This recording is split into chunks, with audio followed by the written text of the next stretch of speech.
On poursuit avec Bolloré. Le titre du célèbre groupe de transport, logistique et communication a gagné plus de 10% depuis début 2026. Oui, tout à fait. Et puis, depuis début 2026, et même, on a un schéma haussier, d'impulsion haussière à partir du 18 mars ici, avec ce gros gap haussier qui a été ouvert et qui lance peut-être une vision de long terme positive. Alors, si on regarde le long terme, par contre, au niveau Bolloré, et là je passe en hebdomadaire, eh bien, on est quand même, on était dans une tendance baissière et les prix étaient, les cours étaient capés par une droite de tendance baissière. Et on voit que cette droite a été franchie. Si je reviens maintenant en vision quotidienne, ce qui s'est passé en plus, ce qui est un peu classique également, c'est que on a franchi la droite de tendance baissière, on est revenu la tester, et puis en début de semaine, lundi, eh bien, on a eu une belle bougie verte ici, hein,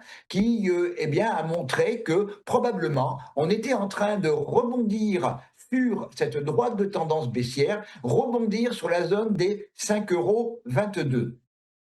Par ailleurs, donc, on a eu ce beau gap haussier qui eh bien, a lancé un mouvement haussier.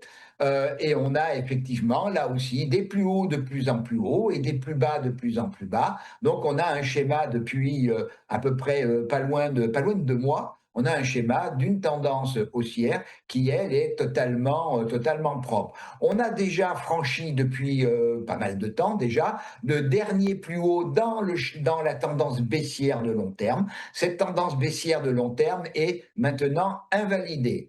J'ai ma moyenne mobile exponentielle 34 qui eh bien, fait support au cours depuis le gap haussier de gap haussier du 18 mars. Et puis la moyenne mobile exponentielle 13, eh bien, on est venu un petit peu la tester. Et puis on rebondit pour l'instant, on rebondit favorablement.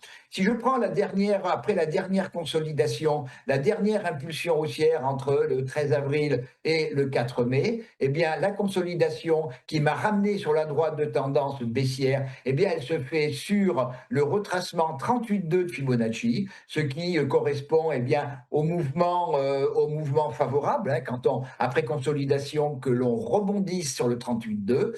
Donc, pour l'instant, je confirme ma vision haussière sur Bolloré, avec comme premier objectif, bien évidemment, le précédent sommet ici du début du mois de mai sur 5,45 €, puis les extensions de Fibonacci à regarder comme d'habitude avec les résistances du passé, et j'ai des niveaux qui sont tout à fait cohérents. Tout d'abord, la zone des 5,59 € qui est à la fois une résistance et une extension 0,618 de Fibonacci. J'ai le 0,786 qui est un petit peu l'objectif statistique à 5,68 €. Lui correspond à aucune résistance précédente, hein, je peux rien.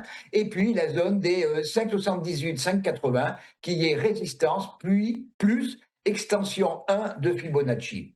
A contrario, si on venait casser cette zone des 5,22 € et si on revenait en dessous de la droite de tendance baissière, eh bien ce mouvement de sortie de, de Bolloré, ce franchissement de cette droite de tendance baissière, eh bien serait invalidé et on risquerait de revenir dans notre schéma de tendance baissière. Ce n'est pas le cas pour l'instant et je garde, Roselyne, un biais positif pour Bolloré.